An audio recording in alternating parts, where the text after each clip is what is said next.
チャオ、あっちゃんです。サンドイッチするのにね、外した耳、これを使いたいと思います。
はい、ということで今日は手作りクルトン、サンドイッチした残りの耳でクルトン作ってみました。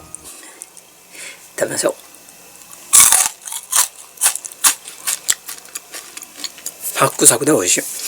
これ冷めたら袋に入れて保存しておきます。はい、ということで今日のあっちゃんのクルトン手作りよかったよと思ってくれたら高評価、応援コメント、チャンネル登録よろしくね。ではまたね、バイバイ。